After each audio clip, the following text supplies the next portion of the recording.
cnndipolog.weebly.com. Live kita. O ingon man kauban nato dinhi si Mr. Silbert Duliano sa ato ang IT sa atong website nga mo ga-maintain diri.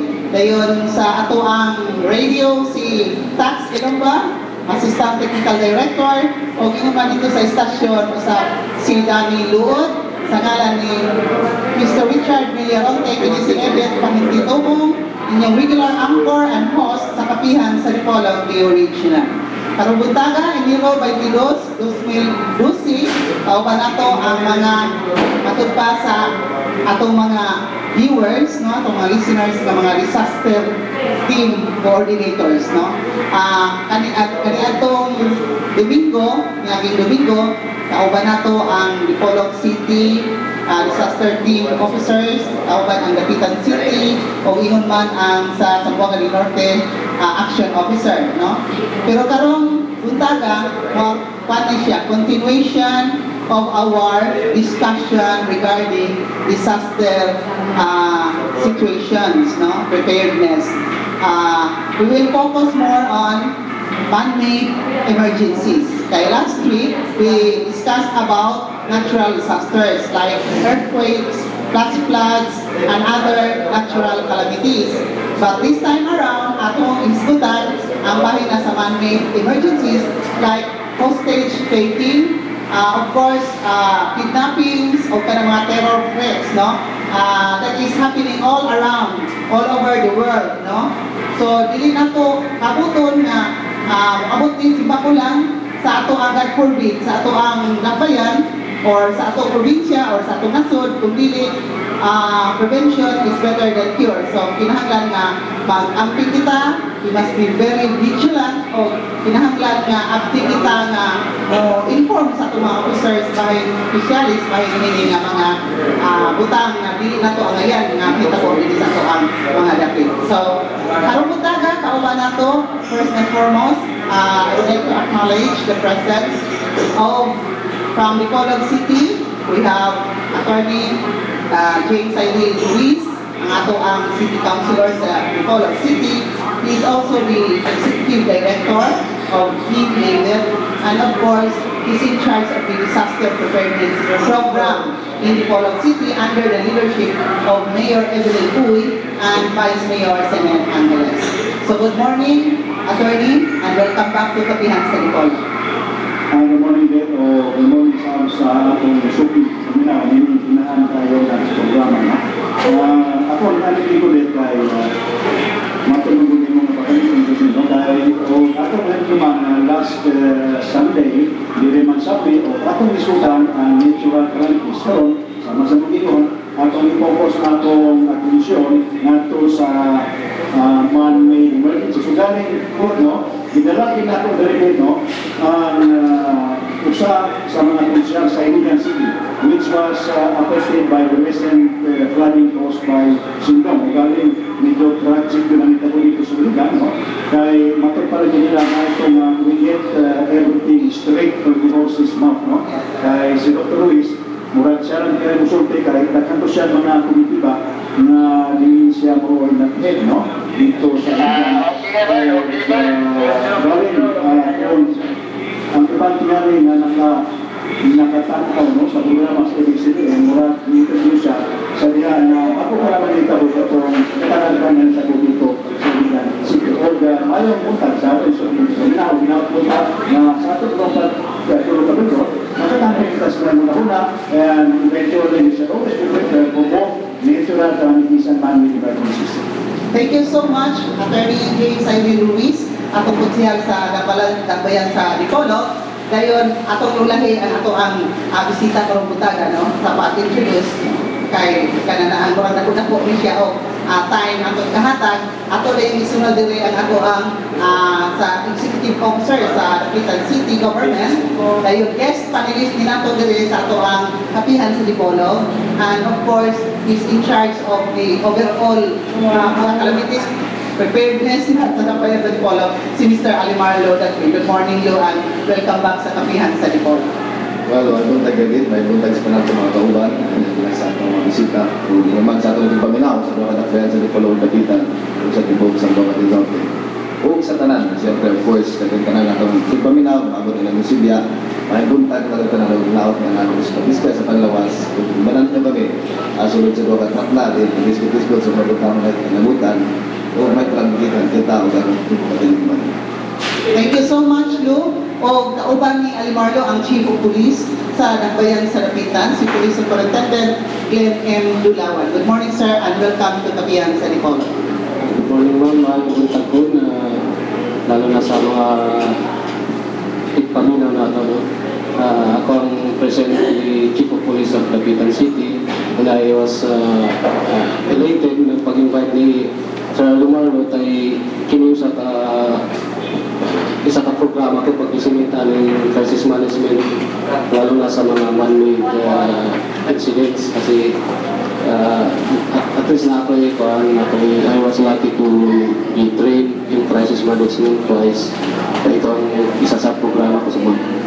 Thank you so much. Based on sa Leon Postigo, we have the 10th ID, Philippine Army, in the presence of First Lieutenant Godfrey Pahutan. Good morning, sir, and welcome to Kapihan sa Dipolo. Maraming pong salamat, ma'am. Ako po si First Lieutenant Pahutan, ipadala sa akong Battalion Commander, General Colonel Caroline Pia Pambatuan.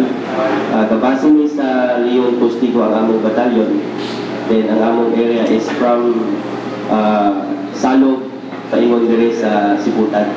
Imo na ang among area. Then daghang salamat nga akong akong ipadala kita nyo unsay among maingon namo ang among mga programa pag-abot sa karon nga topic na kalamidad. Then ma-inform din gihapon namo ang tanan na unsay atong mga sa threat situation sa atong area lalo na diri sa mga delo. Okay, thank you so much. We have also with us the Action Officer of the Province of Zamboanga del Norte under the command and leadership of Governor Rolando Ieves.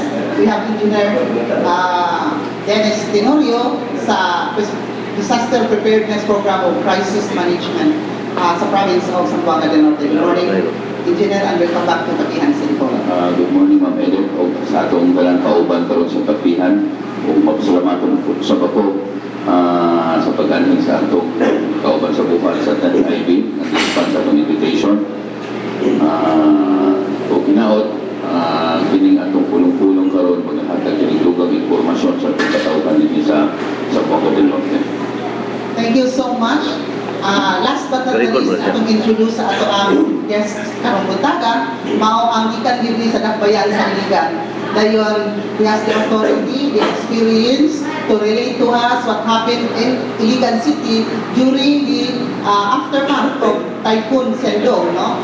So, Dr. Chinelo Ruiz, pinalanggang igsuon sa atong konsyal, Attorney James Cyril Ruiz, ani ang kauban ka nato, karugutaga, haron makig himamat, makig tabi-tabi ka nato, makig share information, kabay na sa insignitable ito sa Iligan City. Good morning, Dr. Chinelo Ruiz, and welcome to Kapihan sa Dipolo. May buntag ni Ma'am Edith. May buntag sa atong mga kauban ni karong buntaga o na may buntag sa Pagkilan hanggang ngayon.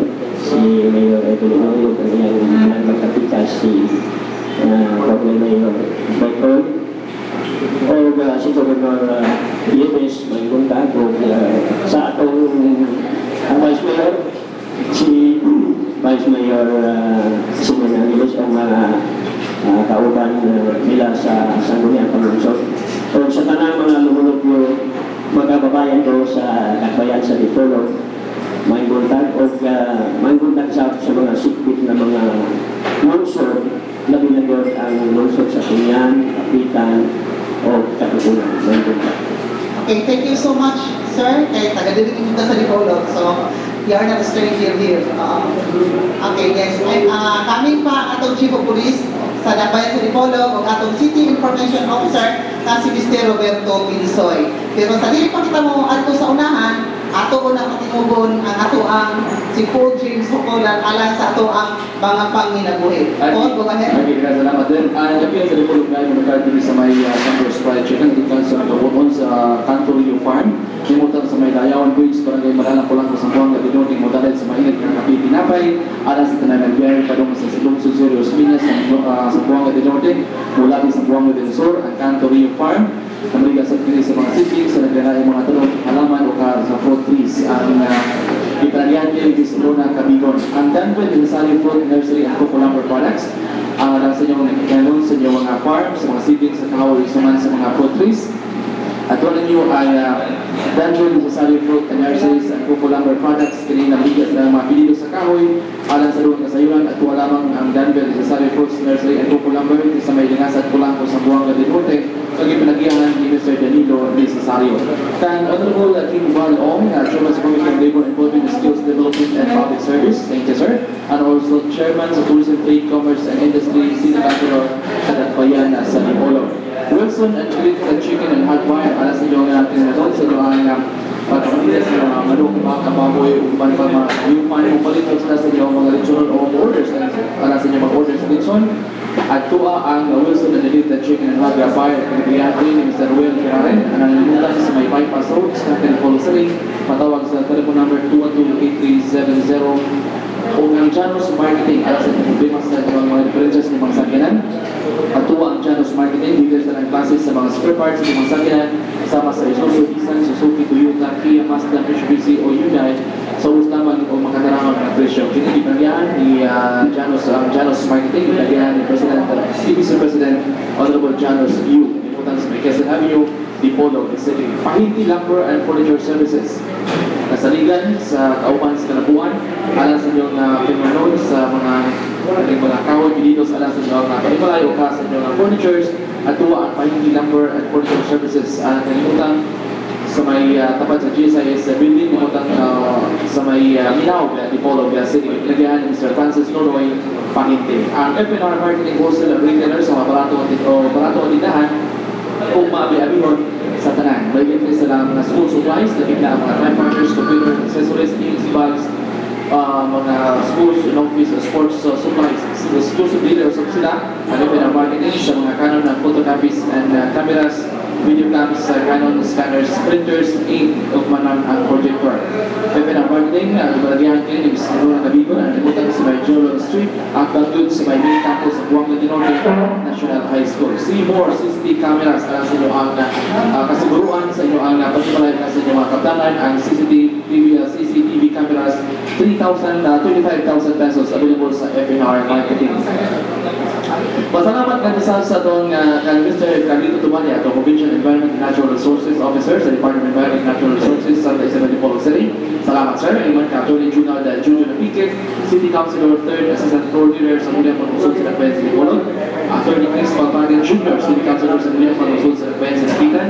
Attorney Jim Siler Ruiz sa Nagbayan sa Dipolog, City Councilor. Salamat sir sa inyong pagkikauban o yung pag-sponsor ng programa Kabihan sa Dipolog. Kan Mrs. Milagros Agustin na West California Avenue, Chicago, Illinois, USA, o kan Mr. Roger Walter King and Mr. Mrs. Jennifer Agustin King sa Oma County, Taiwan, Northern Ireland. Salamat sa inyo ang pag-sponsors alam na sa ito ang pagpalayon sa Kabihan sa Dipolog. Iman tuman ka Lady Areta, parang itumok sa Tingnan Khalid Military City Hospital sa Far Al-Matin, Kingdom, Saudi Arabia. Salamat sa inyong ikupan sa Kapihan sa Dipolog. Thank you so much, Paul James. Dahil ato ipahibalo na rin ang hiabot na usap ang ato ang laing na bisita.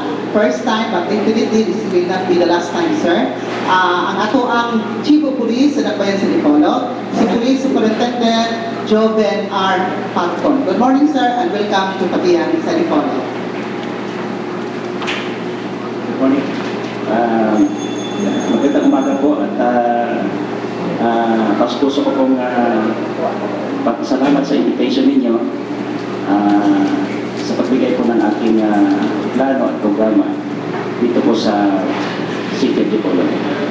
Thank you so much, sir.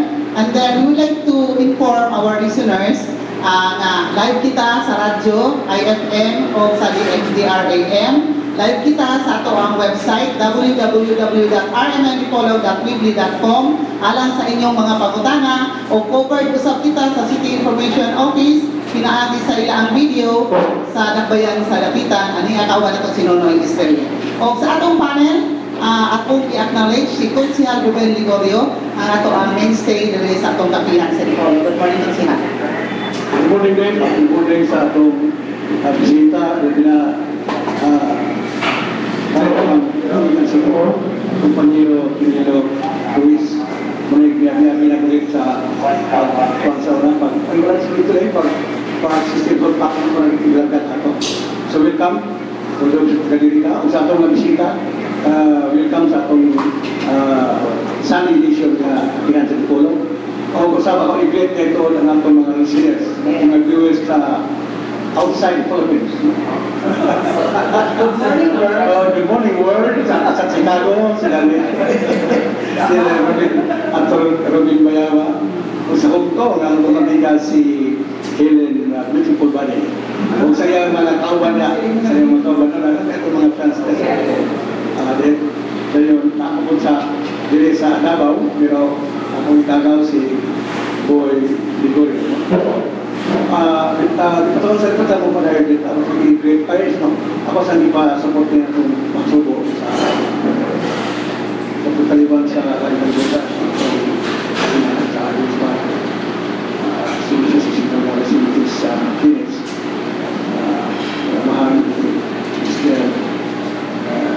Archibald Martinez ito sa pagkaliban sa pagkakutan o itong pasubok sa ang pamilya o ato ang yang po kanyang kaliwan sa maayo kaliwan sa kalibutan so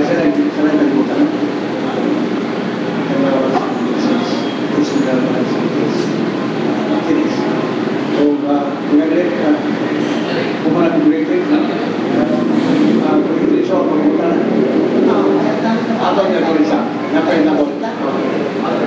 Okay, salamat kay Konsihal with your indulgence and permission. Ato yung acknowledge diri ang laki na itong bisita. Sir, please, diri lang ang seat. Okay, atong bisita namin, Special Forces, si Dennis, will you please introduce the gentleman? Dennis? Okay, no?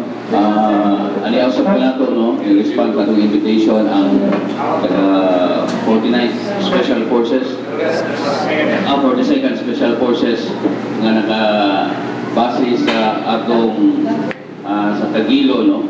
Hindi sila doon na sila capability na mag-respond sa mga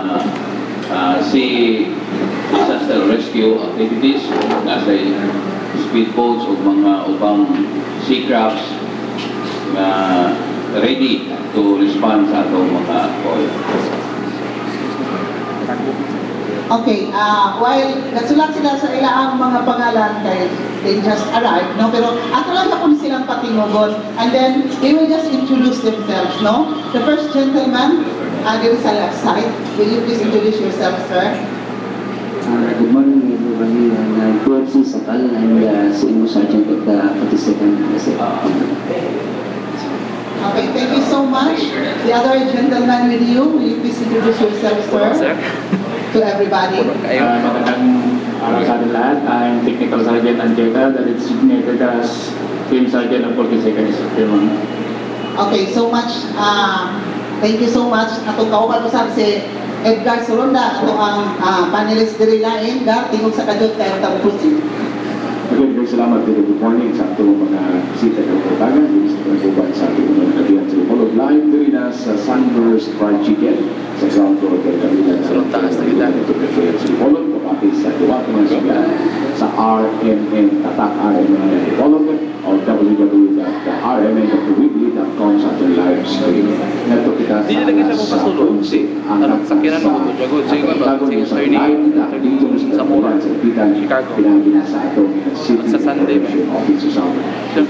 Dinakwante pa sa Japan. Okay, so stand by hanggang sa 11 alang sa mga medical issues na tutukin sa pagkagubat sa mga kailangan sa Good morning. Salamat kayo, Edgar. Konsehal Ruben Ligorio, you are requested to shoot the first question of the day. Salamat kayo dito. Hindi rin magsagot ng mga nagbibisita mga Tagalog. Kasi pag Tagalog mo, magka-resolution tayo.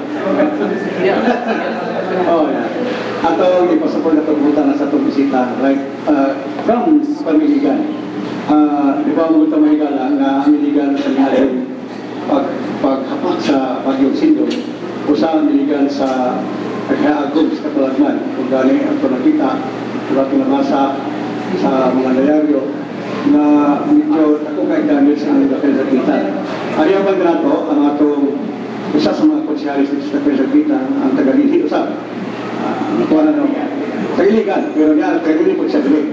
Ito na siya nangyayot sa Kapisakitan. Si Ligan, si Honorable Camilo Ochotrina Ruiz.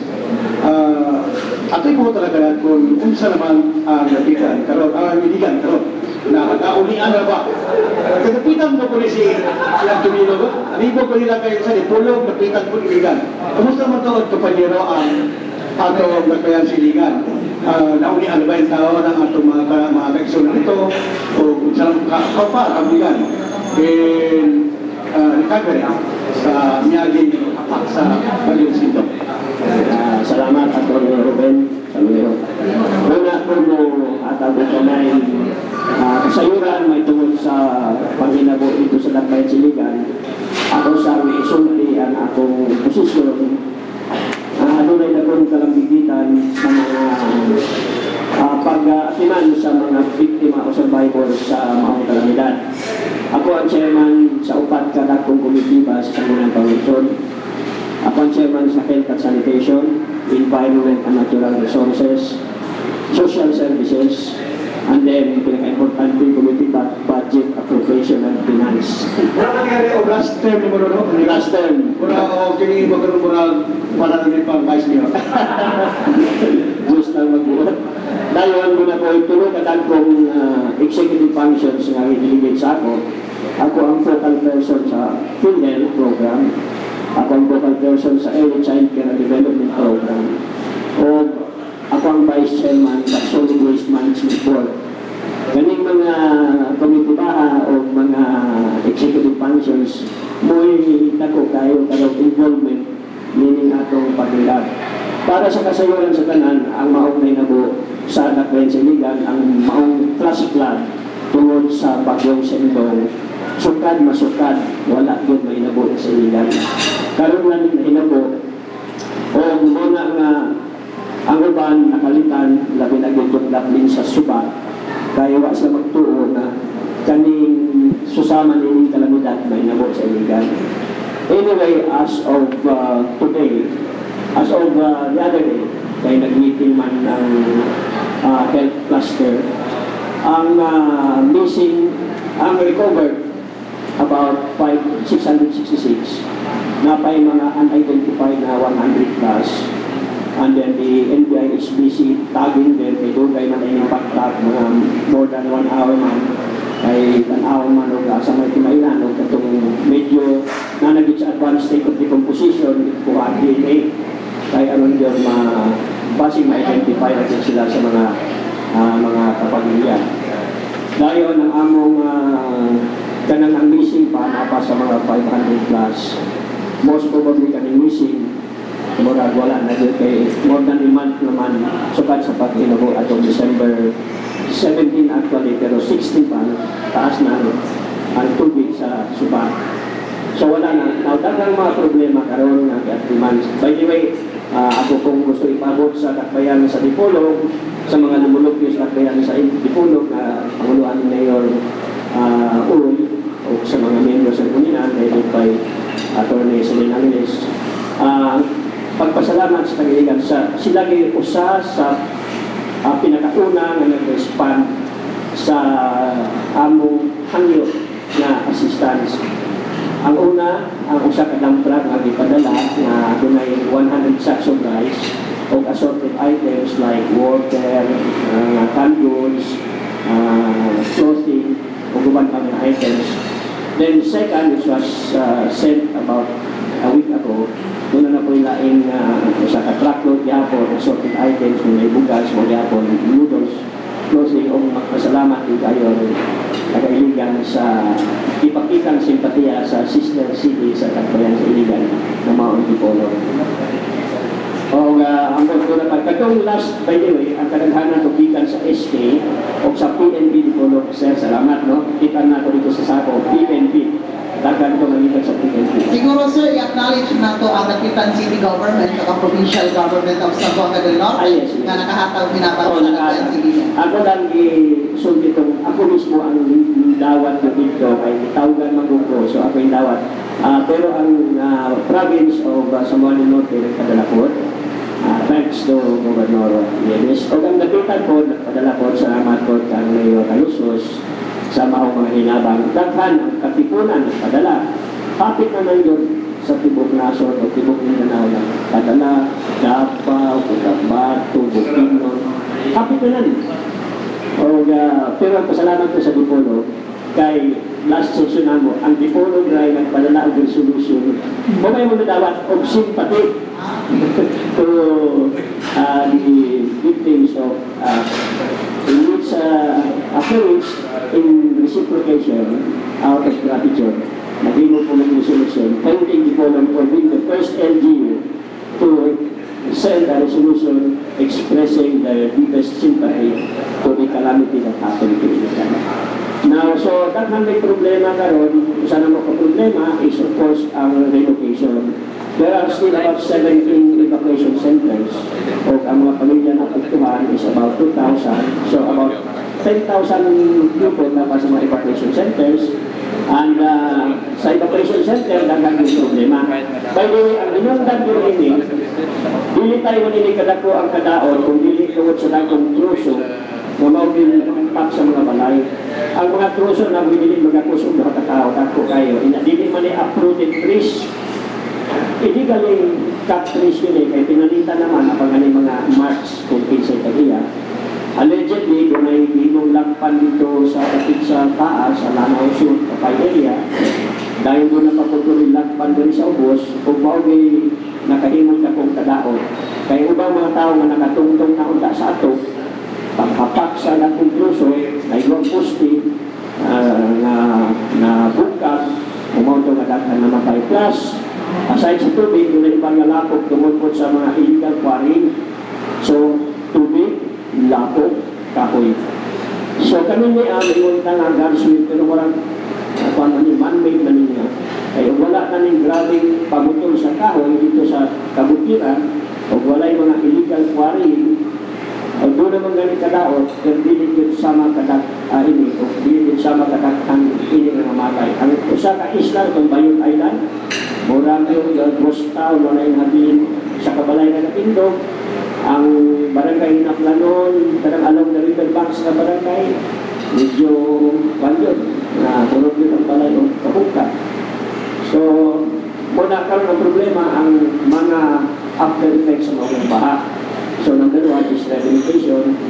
Ang among walang yung mayor, si Mayor Cruz, among Vice Mayor, Secretary, ako mga Obas Conseo, uban pa mga departamento, nanikamot yun na ma-fast track ang pagsumbar sa mga problema. Rehabilitation, doon ay among i-negotiate nga 50 hectares na ipanagiya sa National Steel Corporation, na una namong kamo, musugod sila Dasyolin Pago, doon na may dakungkutan National Steel Corporation sa syudad, umayimo Dasyolin Pago, pero amok mag-ipa-appraise kung ilang hectares square meter. Dahil kung bilis na musugod, pwede mag-export rate sa syudad. Kaya kinahanglan ng tayo, nangita pang now. When you relocate, problema nimo ang basic services. Tubig, mahinti, iskulahan, panginabuhi. Sila po nila problema. Dahil ang problema na mo leptospirosis, rising. Although nakahatag rin mga preventive na tampal, na doxycycline, 200 mg, kausalain na, o kaguban amoxicillin. Pero doon ay walong na namatay. Dahil doon ay mga 32 na admitted sa ilang hospital. Dahil doon ay mga 96 na suspected na naana sa mga balay. Kaya ang diagnosis mga pinidugay, pinangan ng sophisticated na examination, kanang bitawag ugma o kanyang culture. So, ibase lang na sa simptoma ang pag-diagnose. Muna, last week, nag-meeting ni sa PhilHealth, kaya mo inangan i-liberalize ninyo ang pag-kuan sa inyong mga requirements. Kaya mayroon mo nga ka na confirm yung i-avail, lusog kayo na wala yung kapit maka-avail. So, another topic karon is asa itabay ang mga ugaw sa mga nasa evacuation center. Naiuban nga ay mga portalets, pero uban hindi ganahan anak mo mistat sa ilang ugaw sa portalet. So, nagkuhan nga, mag-ustak ang buwat katuloy ng portalet, kaya labi na itong uban na tatli sa suba, gusto na at tunal sa suba. Sa mga magka-problema nga na nakoy kaso sa typhoid fever. Nang dengue o tayo, kay tulog kay ang tubig mo bumigaw. Ang inisip ko na mo, magiging sa kagaw sa virus na dengue, hindi na siya gusto hugaw nga tubig. Gusto niya clean, stagnant water, ano sa mga itlog. Social na mga kinikinisip yun yun. So, kayo huwag man nagtubig sa bako, wala kayo ang dengue. Ang problema din ang leptospirosis. Kaya umabot na niya katong grabe na katong itaw virus disease na nanay magdalag ang mata, pamit, murihin na muras pulo sa tsaon. Di ba po, medyo grabe-grabe na o muna lagmit na matay yun ang kasakit. So, kanala siguro sa pagkakaroon, may mga pangutanan ng lugar akong tubatin. Napalo ka po dito. Kumusta ba ito mga lapwis? Ano na itima? Sa mga tao dito o tinagawa na ba yung ulang usap naman sila sa mga asan na sa eskwelahan na o lagi mo yung di-alog na dapat na iyak sa ikaw. Kaya nila mo walang tao na walang iyak sa mga eskwelahan. Pero kung saan mo sila asan sa kayo? Ang dito sa eskwelahan sa una sa IIT, sa City High, mula kami sa simbahan, ipagbanin nato sa mga gym. Dahil katong pwede na yung mga kauli, among ipan ng uli na sila. Sa pagkaon, murang wala kay problema, daghan kay bugas, kay agilis kadaghan doon sa nanghatag. Sa mga sanina po, wala po yung problema, daghan po kayo. Dahil mga sudan, daghan po. Ang problema karon financial ka po, kwarta, kung saan pagpupot sa ilang balay, o pang paminangan. So, at this point in time, what is more important sa sila is financial assistance. Bugas, daghan po kayo ang bugas na nabot. Ay, imagine, sa dipulog na 100 sacks ang tuna. So you can just imagine all over the country. Plus na pa yung national, international NGOs nga naghatag pareho the other day katong World Without Borders, no? Or in French, they call themselves Medicine Sans Frontières. Ang nagkuhan po tabang. Medical resource, grabe kadaghan po mga doktor. Tambal, naging tambal. So, murag maay kaya ang response. This is one time when we have really shown how united we are as a people at times of calamities. So, nga ito lang karon siguro, maging na mausog o kanini ang prevention, manino lang ito, ikan ka lang yung magtinabagay. Kung sunod na ito ang Republic Act 10-121 or Disaster Risk Reduction Management Act.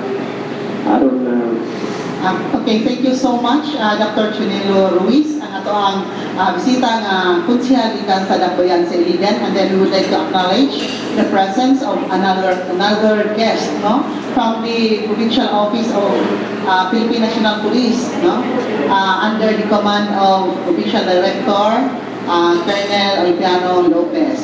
We have with us Colonel Gideon D. Good morning, sir, and welcome to Tapihan sa Dipolo.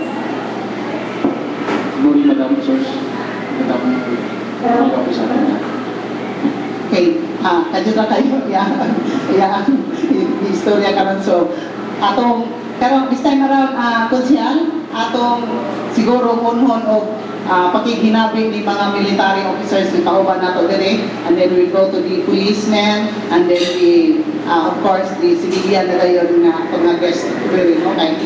For the very first time, kauban man nato ni mga military men dinhi sa atong Tapihan sa Dipolo, o harap ibawan usab nato unsa ang ilang kalambigitan panahon sa mga kalamidad, especially so based sa pakiginabing nato karon gipaambit ni Dr. Chunelo Ruiz ng Tabon Kusiligan I'm sure and we know that for a fact nga ang mga military, gawas mga pulis, mga civilian nakatabang gyud dako sa panahon sa kalamidad o hangtod gihapon karon, no? So we'll start from the 10th Infantry Brigade based sa Leon Postigo. Dili lang kabahin dito lang sa ato ang disaster sa panahon sa mga bagyo, mga flash flood, kundi we will focus more on man-made emergencies, no? Calamities like hostage taking, kidnappings, and terror threats, no? Na ubos din sa inyo ang mga operations, no? So palihog daw Lieutenant Desiree ang atong mga katawhan. Maraming pong salamat ulit, ma'am.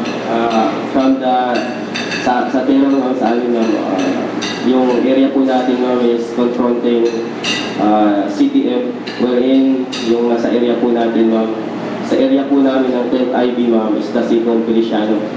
Then, Sikong Feliciano, ma'am, sa boundary, nag-operate, ma'am, sa boundary natin, ma'am, ng Zamboanga del Norte, Zamboanga del Sur, and Zamboanga Sibugay. Specifically in the municipality of Shayan, Budod, Sindangan, kasama na po yung sa Kalawit, Titay, then the rest of Zamboanga del Sur and Zamboanga del Norte municipality na katabi ng mga area na yun, ma'am. Then sa area po natin, ma'am, wala tayong cited na mga violent incidents dito sa area natin for the last year.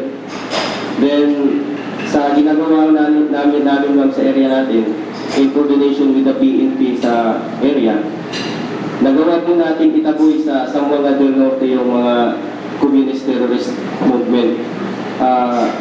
Malalaman natin, ma'am, sa nakita natin mga incident na nangyari sa kabila sa Zamboanga del Sur, specifically in Bayog and Diplaan, na narinig natin na malapit sa amin, pero nasa kabila siya, nasa Zamboanga del Sur, wala sa atin. Nag-ooperate kami sa mga hinterlands.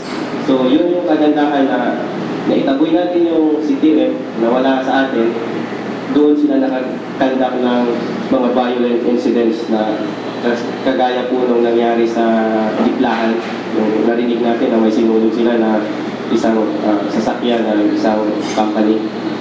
Then pangalawa, yung nangyari rin sa isang barangay na pinasok yung barangay ng communist terrorist, may pinatay sila doon. Sa area natin is negative na mga violent incidents.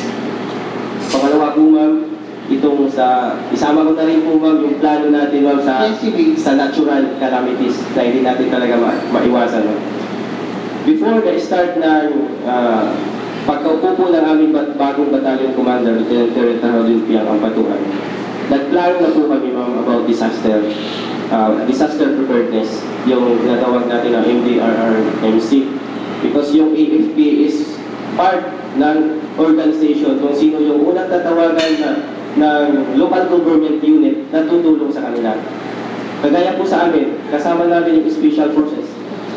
Last May, we conducted trainings. Kasama namin yung Special Forces, ma'am, sa specifically in the municipality of Sindangan. We're in 52 barangays. They have 10 barangay tanods. And we trained the barangay tanods, almost 520 barangay tanods, as disaster relief DRRO rescuers. Kagaya po ng floods, yung mga ginawa po namin is rescue operation, flood, checkpoint, maiwasan natin yung terrorism in coordination with the PNP. Then fire, paano tayo magpatay ng apoy. Then isa pa is yung mga collapsed buildings. Yan na ini-expect namin, ma'am, na mangyayari. So yan po yung plano po namin, ma'am, is naging model po namin yung Sindangan, then i-follow namin na future na gagawin po namin is yung sa area naman na susunod na malapit na madali namin na ma-train. Then susunod-sunod din po yan. Actually ma'am, we have under the Joint Peace and Security Coordinating Center ma'am, JPECC with the PNP, we have kami po magkakasama yan ma'am pagdating sa mga mangyayari ma'am na man-made calamities na kaya po ng kidnappings. Kami po yung magkakasama po yan ma'am. Na ngayon ma'am is may ongoing kami ma'am na plans kung paano po natin ma-resolve. Of course, in coordination with the LGU, kasi yung kailangan namin ma'am is yung support natin, LGU, PNP, and AFP. Yan po yung tatlong magkasama under the Joint Peace and Security Coordinating Center na kami po ma'am is mandated kami ma'am na magkaroon kami ng Joint JPECC Center ma'am. So, yun po. Okay, thank you so much, Lieutenant Pahota. Follow-up from Consiano Gregorio. Dito sa news na tuloy yung napatay daw ang new Coast Army Commander na si Enrico Ortolan sa Siayan. Kasama yan sa UCC. Meron po kami ma'am na nabalitaan po namin yan. Actually ma'am, pumunta po yung tao, ang trupa namin ma'am. Kasi actually ma'am, ang matunog na pangalan niya ma'am is Commander Pulapo. Siya ma'am, actually ma'am, si Commander Pulapo is rebel attorney and surrendered to the NIB. Kaya nga po ma'am, pumunta kami ngayon kasi malapit sa amin din po yung tao na yan. Ngayon po ma'am is under investigation po ng PNP Siayan kung ano ba talaga yung motive na nangyari ma'am. So sa ngayon po ma'am, as of ngayon ma'am, wala po akong masyado nasa custody po namin sa PNP under investigation. Okay, we have additional information from Engineer Dennis Tenorio, our Provincial Action Officer of PDRRMC. Actually, with additional info regarding sa question ni Consiano Gregorio, regarding Commander Pulapo. Actually, si Pulapo, nagbalik, gobyerno na siya, and then ako, partner ko sa katong JPAC, last year, recipient na siya sa Social Integration Program, in which katong mga, di naman ako, ang tawag na, di naman RR, di naman rebel attorneys, but former rebels. Under SIP, kaya sila ni Pulapo, kung katong upang return surrenderies from 10 IB o mga military, process na sila and they receive an amount from OPAP, about 50,000 each individual for their livelihood. Either they will focus sa ang ilang livelihood in farming, fishing, or other small business. Okay, thank you so much, Engineer Dennis Tenorio. We will go to the Special Forces na first time, kawan na to siguro ang naminaw na to karon o kanang tanaw na to sa atong website kay live man kita sa internet, siguro matingala sila ano na po Special Forces, no? Unsa po'y trabaho sa Special Forces during calamities, man-made or natural. Yes sir, Technical Sergeant Primo Ancheta, please. Okay na. Good morning ma'am, sir. Sa amin naman sa Special Forces ma'am, actually ma'am, nagkakandak din kami po ng training ng disaster. Although kinandak din namin po yung hindi lang sa local NGOs, pati yung mga kasamaan din namin sa in-arms. Actually ma'am, one po kami sa disaster. Yung unit namin ma'am, galing din kami sa Luzon. So yung primary mission namin doon noon, kami po ang tinatag ng rescue unit ng buong Philippine Army. So, handa rin kami po na tumulong dito. Actually, nung Bagyo Sintong, nakapandin po kami dito sa may Kapitan, sa Barangay Torno, Bilaya at saka sa Burgos po. So, yun pa lang naman ang una namin kung dito po. Kayong sumakay ng yung speedboat? Opo, sir. So, sa tulong din po ng government ng Kapitan, so sila po ang nagkuhan sa amin at saka yung 10 ID po, yung 1 Obas Brigade. Sila po ang nagdirect sa amin. Tungkol naman po sa iyo pa namin na mission namin po dito, yung Muron coastal areas po kami. Pero yung unit namin po ay riverine. So, hindi lang dito sa Dapitan, dito rin sa Dipolog po, mayroon din kami unit dito. sa Rojas, saka doon sa Sindangan. So kasama din namin po si Lieutenant Kautag Daud siya kasi may team po kami na isa doon. Bali, may 2 speedboat doon. Available po yun para sa atin. Pati rin dito sa Tulog, 2 rin po. Sa Rojas, may 2 din po speedboat po doon. Then dito po sa may Tagilon Dapitan, bali 2 po na speedboat. Bali lahat po yan ay may 2 kaming double engine na 90 horsepower na Mercury. Then may 2 pampot po pang transport ng personnel. So wala pa man akong gaano dito sa kasi bago pa lang po ako rito. So hanggang doon po lang yung aming gaano. Maraming salamat. Okay, sir, follow up lang po tayo ng question before we go to Police Superintendent D. Do you have special forces team assigned in the 3rd District of Zamboanga del Norte, specifically Tripol SB, Siobon, Sibuco, Sirawai, and Baligyan? Because you are based in, you are concentrating on in the coastal areas. How about piracy there? Okay ma'am, mayroon po kami unit po doon na 16 company. So, na-assign po sila doon sa DPIL, yun ang headquarters na. Pero mayroon po doon sa Tripol SB na team doon po na naka-assign. So, 16 company po under po rin na 46 batalyon na nakabase sa Basilan po. Thank you so much, sir. We will go back to you later. Dito si Police Superintendent D, representing Colonel Diano Lopez. Sir, yung nangyayari doon sa Tripol SB related to my question to Ancheta, yung sa Baligyan na nangyari doon, di ba, merong kunting encounter doon. I think it's about piracy. And also the update regarding doon kay Commander Tulaco, as mentioned earlier by Lieutenant Pahotag and Engineer Tenorio. Will you please enlighten us regarding this? Magandang umaga, madam, sa ating mga tagapakinig.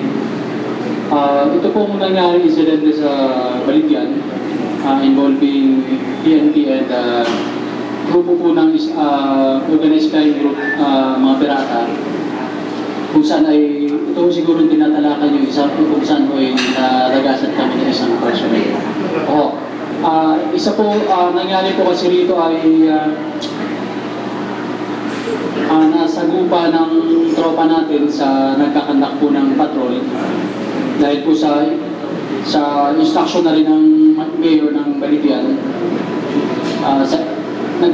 Responde po sila sa insidente ng piracy. Hindi po nila alam doon na katatapos lang po ng bakbakan ng Philippine Army at saka ng pirata. So bumalik po yung mga pirata. Alam na po yun, nasa SOP na po yun ng kasundaluhan natin na magpe-prepare sila sa anumang reaksyon ng mga pirata. So, balik kami po ang naipit doon. Dahil nung bumalik po yung mga pirata, ang nandun sa pinangyarihan lugar ay yung mga pulis. So, doon po nangyari yung encounter kung saan po tayo ay nalagasan ng isang taruhan. Okay, how about Commander Polanco? What's the update? Sa kasalukuyan po ay nagsasagawa ang local na police ng investigation sa tinuturing po namin na liquidation dito kay Commander Polanco. Hindi po natin masasabi sa mga oras na to kung ano po ang motibo, pero marami po kami ang gulong tinitingnan para po sa bigay na solusyon sa incident dito. Thank you so much, sir. Before we will proceed, we will acknowledge first the presence of our City Information Officer of Bacolod City, Mr. Bernie Litsoy. Good morning, sir, and welcome back to the PNC Forum. Yes, good morning, Ma'am Edith, o sa atong mga nagdumala ng mga programa, sabi na sa atong mga guest o karong butaga, malibay mi na part 2 na discussion about disaster risk reduction programs. Thank you so much. We'll go to the City of Bacolod, our newly elected Chief of Police. Installed. permanent na. Oh, I see. Okay. Hopefully, permanent. Okay, so, Police Superintendent Joven Parcon. Okay, sir, how prepared is the city police of Dipolog when it comes to terror threats, kidnappings, hostage taking? Because we know from experience doon sa Manila, nagka-pulilyaso yun, merong maraming patay, so God forbid, we hope that it won't happen here in Dipolog City. So what's the plan for Dipolog City under your able leadership? Sa ulit magandang umaga po sa inyo lahat. For your information, for my 14 days in service here in Dipolog City, based on my observation and assessment, Dipolog is very peaceful city. So far, yung mga nagtapo diri sa Dipolog City, except doon sa meron tayong incident na involving foreign national, but that case is already solved, considered solved. So aside from that, yung observation ko dito sa Dipolog City is yung mga crimes dito is very minor, is only petty crimes. So walang mga major incident na nangyayari because of the implementation of police visibility natin. So yun ang sinusuportahan ko na programa ng dating Chief of Police na paigtingin ang ating police visibility, kasi ito isa sa mga program din ng ating PNP talaga na paigtingin natin yung ating police visibility, kasi isa ito sa mga maka-solve ng problema dito sa atong syudad. Serve as deterrent sa mga criminals natin. So ito naman yung sinasabing man-made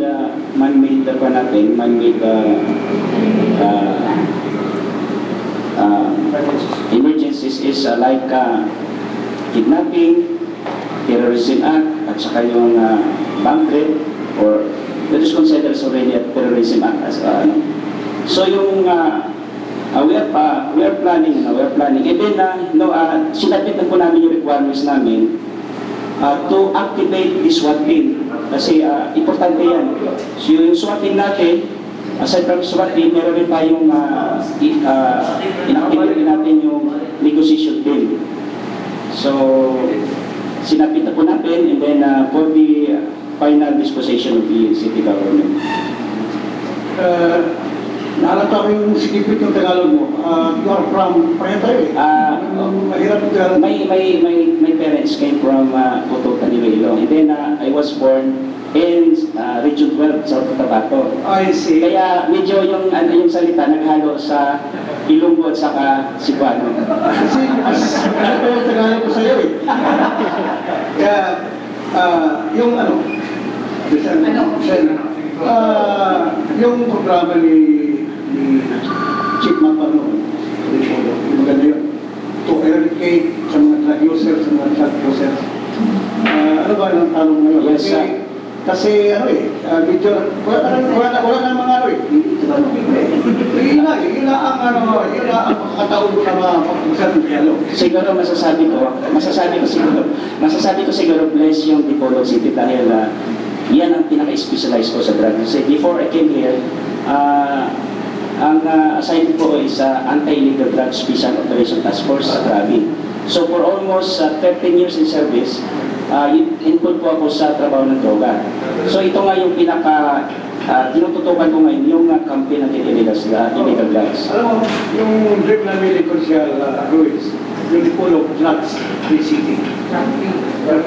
Yes. So, I hope na pagandahin mo, pasapasan mo yung pag-implement, pagdating ng mga drug user at Actually, sir, we are strengthening our intelligence effort, no? Yung mga intelligence network natin. Kasi sa trabaho kasi ng droga, Pag wala tayong network, mahina yung network natin, hindi tayo makakahuli. So, ang pinaka-importante dito, maganda yung networking natin, maganda yung cooperation ng community natin, and then maganda yung alpha natin. Ingatan natin yung alpha natin, sila kasi nagbibigay ng magandang trabaho.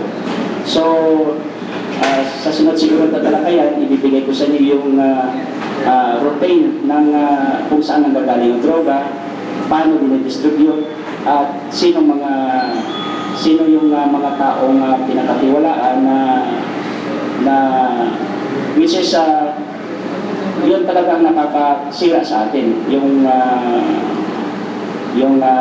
droga. So, yun ang po, ma'am. Thank you so much. Rejoinder coming from Consihal Ruben Ligorio. James Alvin Ruiz. Si Colonel Parco, medyo bago pa man siya doon, no? Actually, during the time of Police Superintendent na Maklan, ang konseho, no? Kubanin atong pangkitan patugan o makikipon siya sa itong Ligorio. Ipasar na may resolution, no? Ang title kay, ang pagmatahan na ulit, no? Mara of focus on itong hitabo bitaw sa Pilino Grandstand, no? Kung sa'yo atong mga panandang na katungkol ang hitabo dito, no? Posible natin may hitabo rin. May hitabo magaling andang ita, no? Nagpasar ang atong sagunang panglungsod o resolution, no?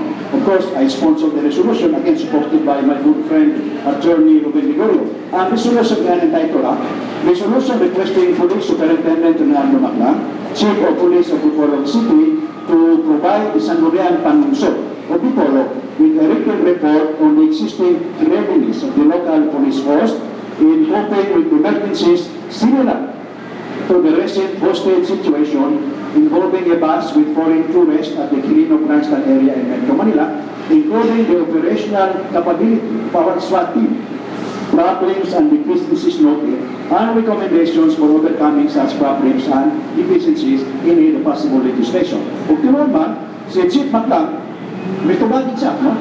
In fact, i-argue niya, makita nato kung usay ihimo sa atong kapulisan under the supervision of Maclan, may tungod ni puntuha, nakita nangandan yun of the remote, heaven forbid, no? Possibility na dunay similar na nahitabo dito sa Quirino Grandstand o neskutan man si Pagkon katong SWAT, no? Iya din may appeal sa recommendation na matagpan ni si Pagkon na dunay wala ko nang 8-men SWAT team dire sa Bipolo. Although sa ato na previous na panagkabildo din, ang neskutan na usa sa problema is ini SWAT team maha-assign sila in lugar. So, hungkap ang atong SWAT team. Hopefully, this will not happen now. O, ani ang galing din ibutan yun ni Chief Maclan kung unsay kinahanglan sa atong SWAT team, no? Ako lang iskutan nga din ang pipila. Right? Yung mga Kevlar, no? Kevlar base, no? Although we have Kevlar base, I think we have 16, no? Nasa police ron.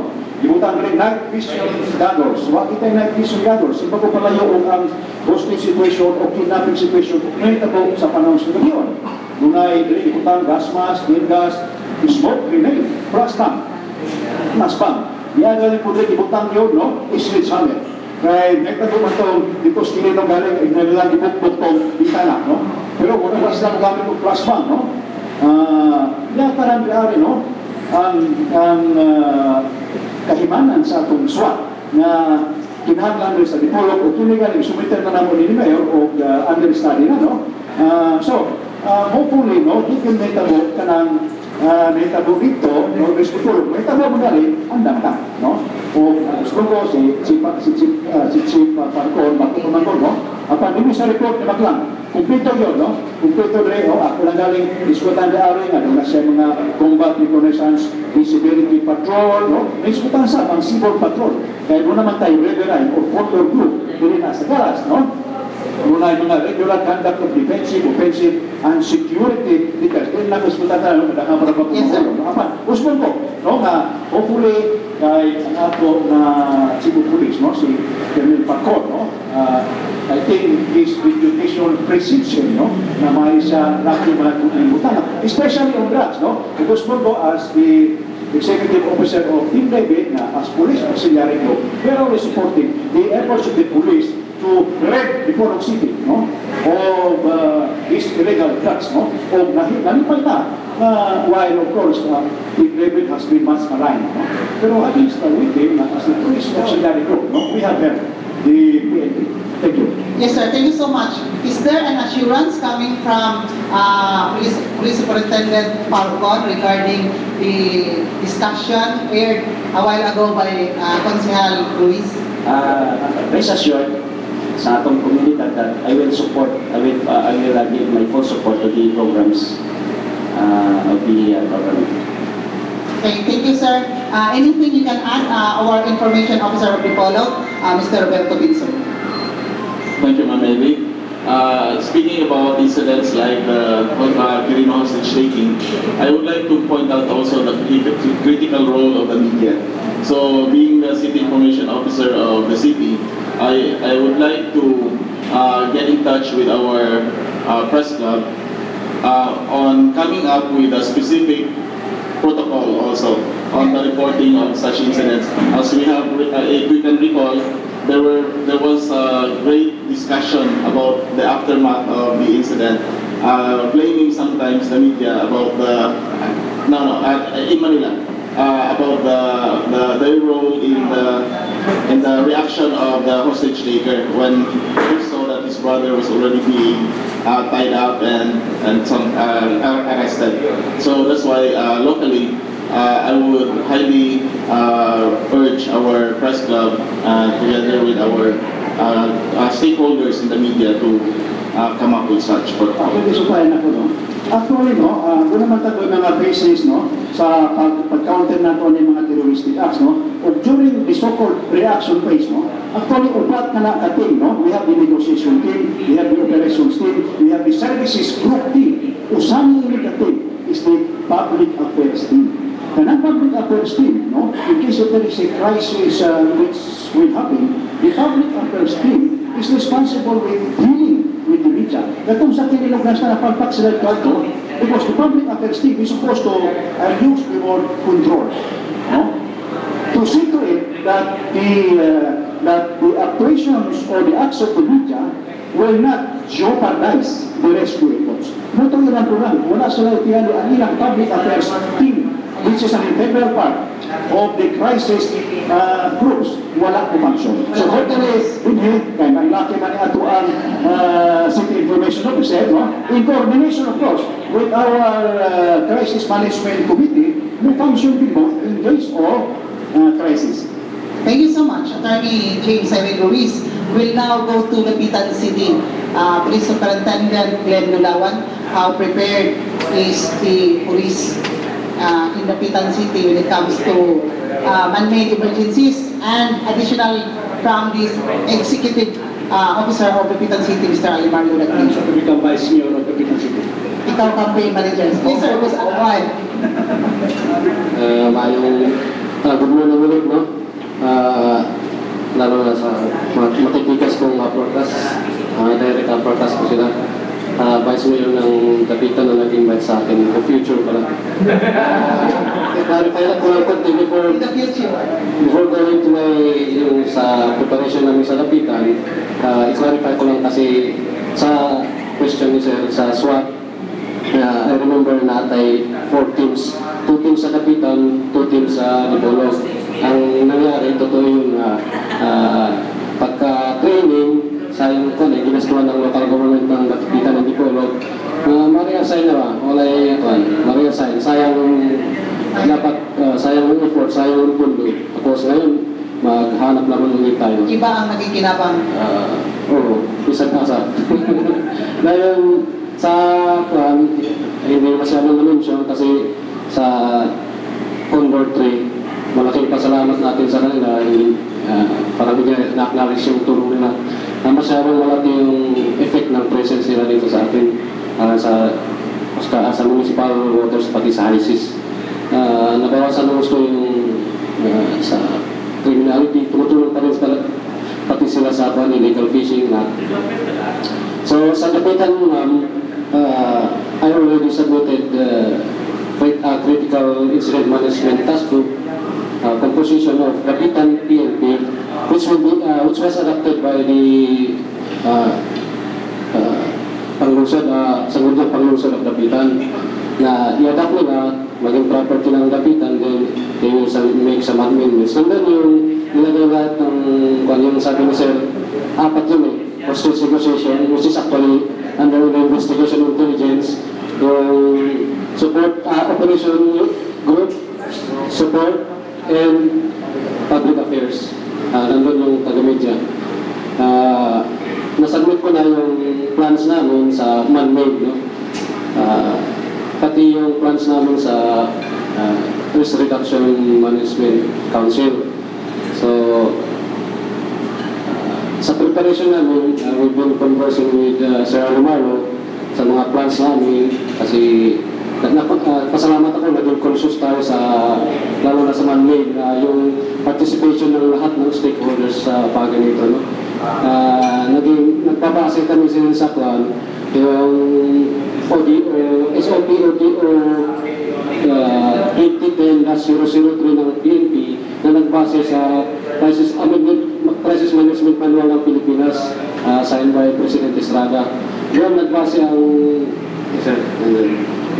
ang PNP sa pag-create ng bawat level ng police sa municipality, sa province, at sa region. May Critical Incident Management Task Group. And if you will observe, sa mga annual inspection namin, sinasama tayo, yung LGU, taga-media, sinasama sa simulation activities. Kasi dati-dati kami mag-practice, nandyan yung papel lang na talaga sa likod, mayor, nandyan sa likod, media. Ngayon, actual na person, kung sinong actual na person, siya ang mag-participate. Yun ang ginagawa namin ngayon sa simulation. So, for the Dapitan, we are trying our best for the man-made preparation sa man-made eventualities. Maraming salamat. Okay, additional information from the Executive Officer of Dapitan City, Mr. Marlon Nagpin. Well, kami salamat muna dito. Dapitan City shared the same predicament with Bacolod City. Yeah, in as much as we wanted to really enhance the capability of our local police in responding to crisis management, crisis incidents like what had happened in Quirino Grandstand. It is a sad predicament that after being trained, a team of SWAT was organized and trained, and later on was reassigned to other police stations. Well, of course, this usually happens. This will decrease the capability of the team. We would like to take this opportunity since the representative of the Provincial Director is Colonel Lee. We would like to make an earnest appeal to the leadership of Directorate of the Philippine National Police. We need to consider this matter as a serious concern, especially on the creation of a SWAT to address crisis incidents like what took place in Quirino Grandstand. Well, for Dapitan City, we already had the plan submitted to us by the very competent Chief of Police, Colonel Gudawan. And in fact, it was really adopted by the Prison Order Council and as well as the Sangguniang Panlungsod. And now it becomes the property of the city for proper implementation. In that plan, there were specific designations. There were people identified as well as their contact numbers for ready access in cases of emergencies. So the good thing is this time, because of the learnings that we had in the past, medyo ready na kita. Kay naatay mga tao nga mag-pinpoint na to atong matawagan directly when this incident will occur in Dapitan City. Especially so ang Dapitan City is now known as the prime tourist destination in the region. And nasabi kita every now and then we are frequented by visitors both local and foreign. Mas maayod ready ta mas ikinin nato ang atong pagpangandam to address any untoward incident, hostage taking, kidnapping, and so on and so forth. Well, we acknowledge very much and naayta kong ikatabang ang presensya sa ato ang Special Forces, Armed Forces of the Philippines. Of course, we would like to commend the leadership of the AFP for considering such an effort. Nasayon ko kining ilang your presensya sa Dakbayan, sa Dapitan, and the rest of the shores in Zamboanga del Norte is a good deterrent to criminals and those individuals who would like to commit crimes against persons and properties. Ang ilahang presensya even extends up to helping the local government unit in implementing the local fisheries laws, such as monitoring the illegal fishing activities in our shores, in Dapitan, as well as the rest of the Zamboanga del Norte. So, tingali, with all these efforts, capabilities of each of the institutions, the PNP, the AFP, the LGU, and the rest of the civilian volunteers at the mga NGO, which we also acknowledge, I think we'll be ready to fight any untoward incident that may happen in the Dapitan City. In God forbid. Thank you so much, Alimario Dagping. We will go now to the province. First, to kang Colonel Gideon B. Ang capability sa preparedness sa PNP, no, sa inter-province value coverage, like si Bakulang mahitabo kung sa Syokon, no, kagisulong dito daghang nangamatay, anak. So, how prepared are you? Po, daghang ka ito, no? Pila na po ka years ang nahitabo. So, Colonel B.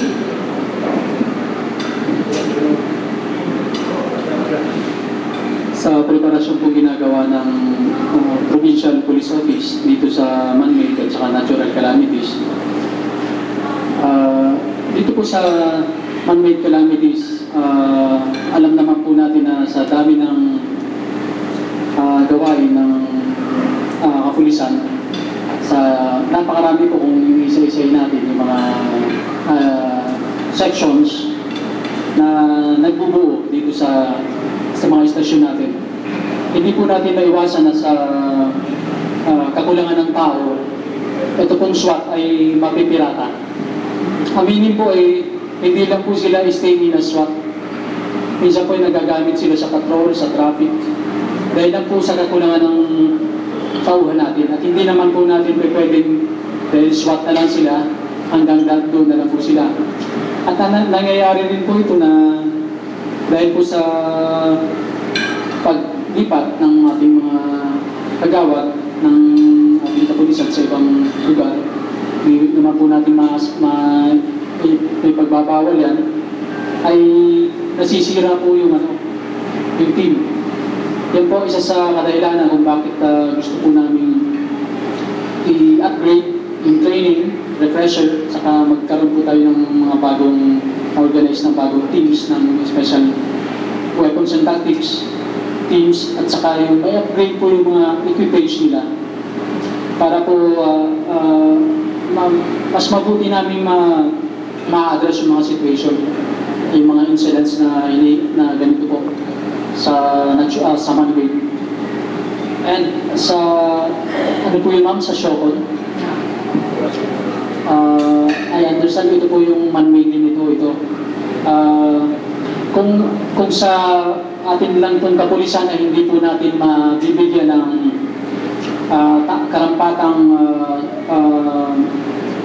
karampatang aksyon at hindi po natin totally mariresolve ito. Kaya nga po ay nandito po yung mga tropa natin sa Philippine Army para suportahan ang local police dito po sa peace and order to ensure public safety and security. Ganun nga po, nasabi nga po natin na malaki po ang trabaho na ginagampanan ng Philippine Army dito sa pagtulong sa PNP sa to ensure, hindi lang po sa security, maging sa peace and order nga po. Napakalaking bagay po ng papel na ginagawa nila para matulungan po ang tropa natin sa PNP.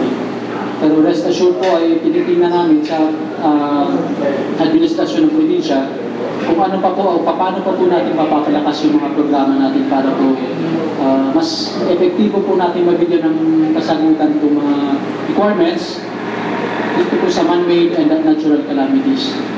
Thank you so much. Pangutanan gikan kang Konsyal Robert Ligorio. Follow-up lang. Yung problema natin sa SWAT team.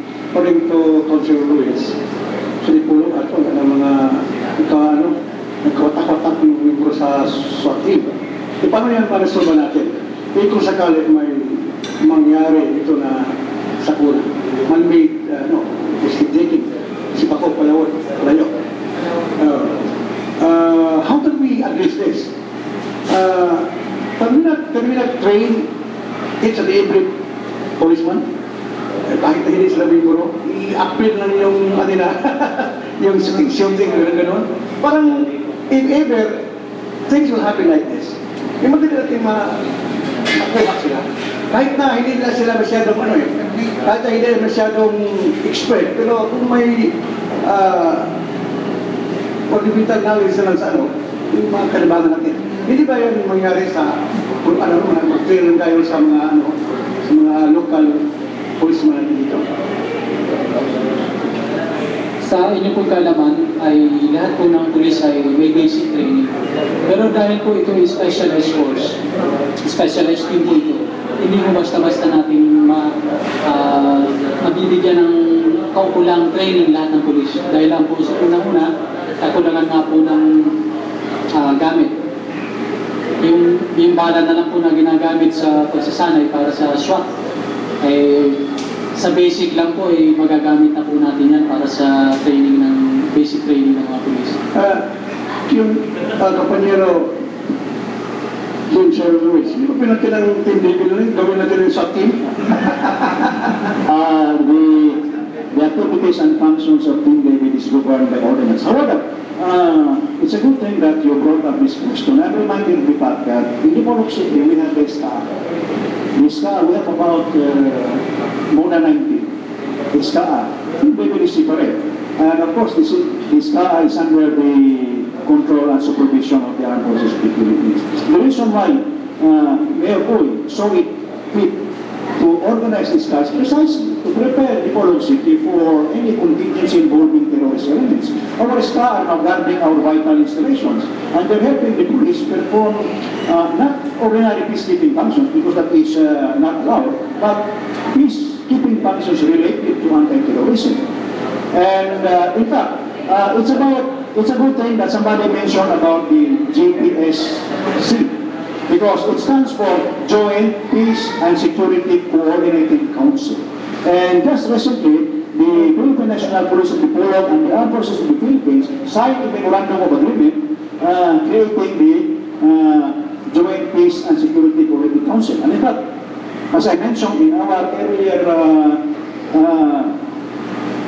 vision of this program, the Limonok City will now have an operation center. The operation center is combined, both man-made and natural calamities.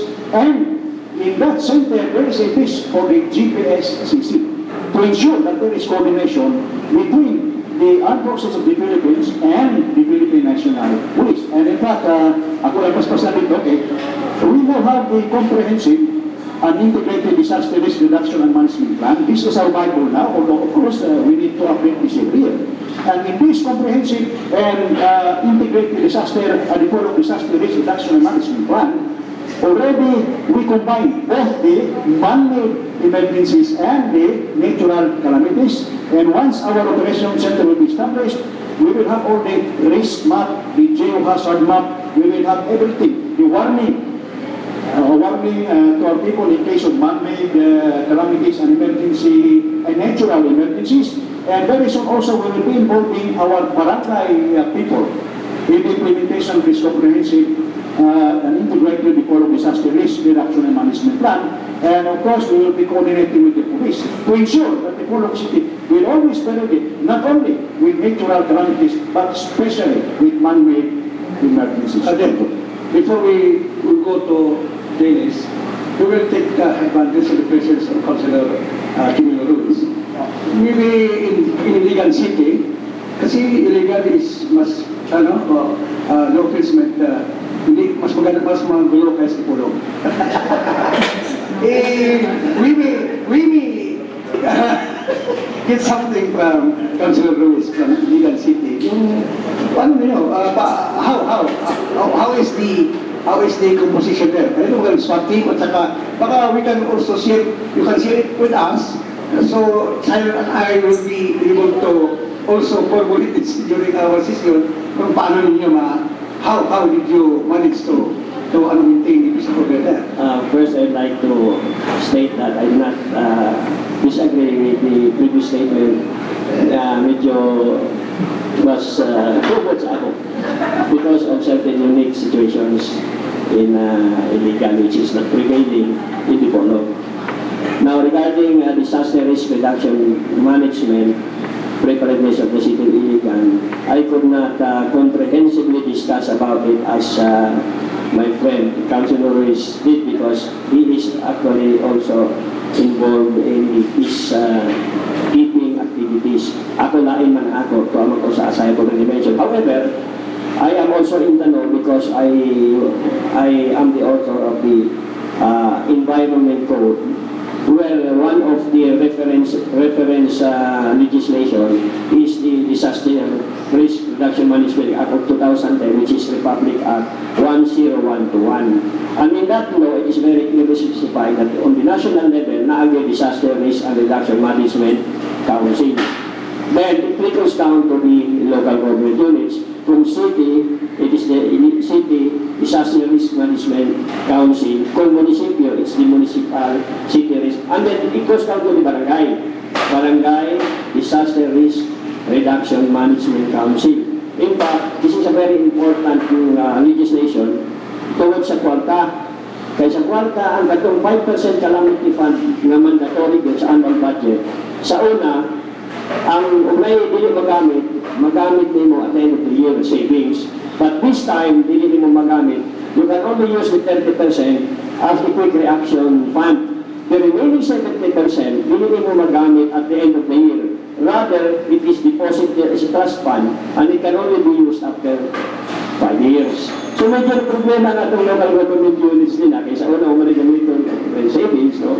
Anyway, ang illegal doon ako because the Iligan City Disaster Risk and Reduction Management Council has already been created. Of course, the mayor is the chair of that council. So na ako, I'm sure ang among action officer doon ay ipreparado. Pero ang man-made, I am also sure na naagihapay lang himo like hostage taking, kidnapping, kanikarong grabe kampan nga carnapping pero murag dili kawat kundi motor napping na ngayon sa problema na no. Grabe din ang kawat sa motor. I do not know how it is in illegal. Not talking about drugs, wala maghapong kalamidad ng druga, no? Kanabit ang pangandoy na drug-free. In fact, one of our councilors sponsored the proposed ordinance entitled Ordinance to Make Illegal Drug-Free, which this representation objected. Kaya kung marang imposible ka na drug-free. Kumulang nato nga to just an ordinance implementing or strengthening the implementation of Republic Act so and so, which is the Drug Act, the amended 9165. Kaya kanino ka drug-free, katawan na na. Imposible. We can just minimize.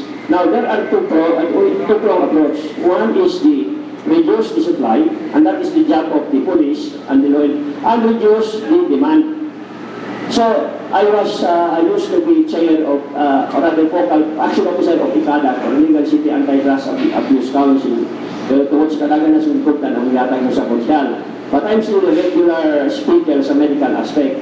Sige tang lecture, kadaghan man. Because the contention is, lisod kaayo ang dako ng supply. Because these are, frankly speaking, dagan na paluyin na politiko, na police, na military, na taga-barangay. So it's very difficult because these people will not have the compunction to kill for money.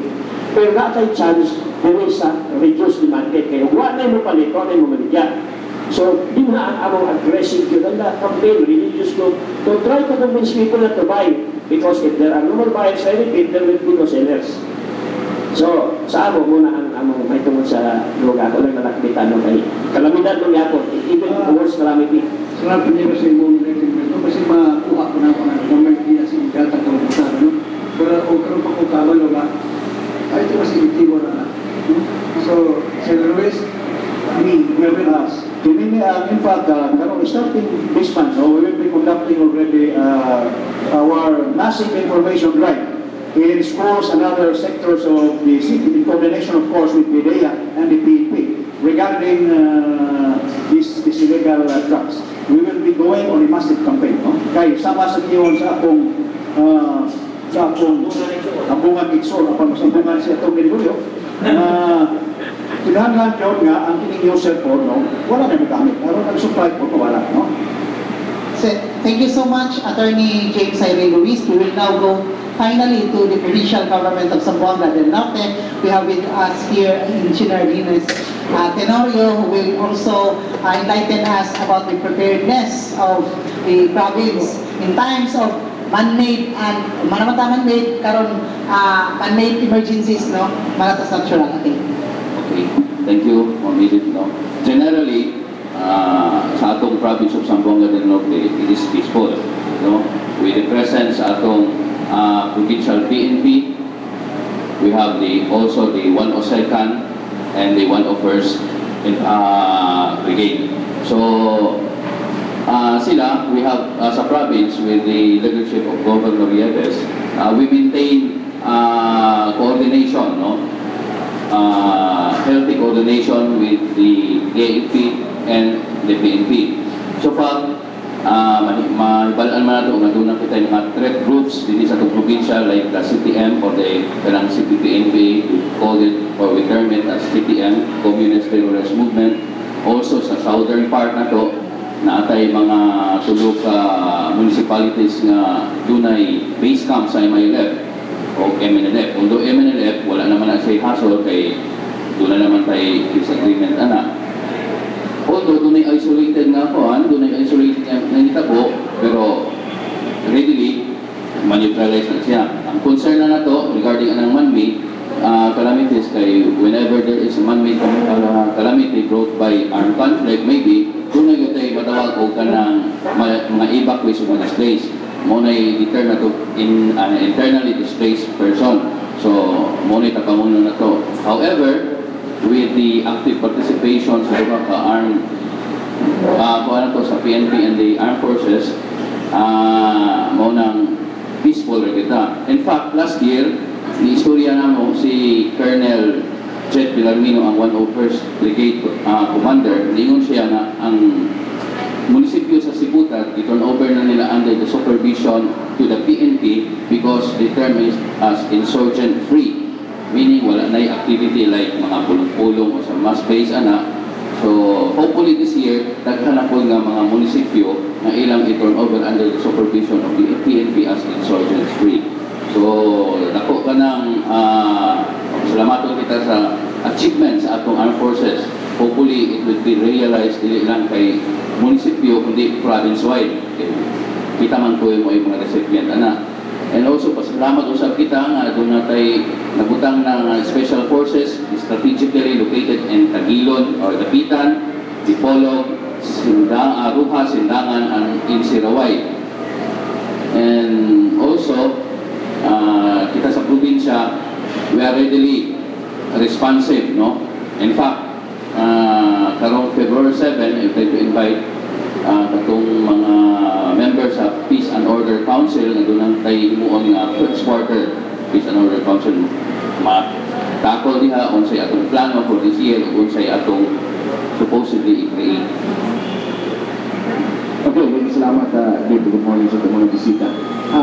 Una na pong kautana, kung nalamig ko sa unang kautana ko, with regards to this geohazard map na ipagawa sa DNR, nakita man na ito ni ka-importante ninyo ng mga geohazard map para to give us awareness and para maka-create na daan ng mga moves how to prevent and minimize casualties sa mga disasters, natural disasters. So, kung siya itong nahimo, sa local government, I think, everybody sa AFP and the PNP, this geohazard map.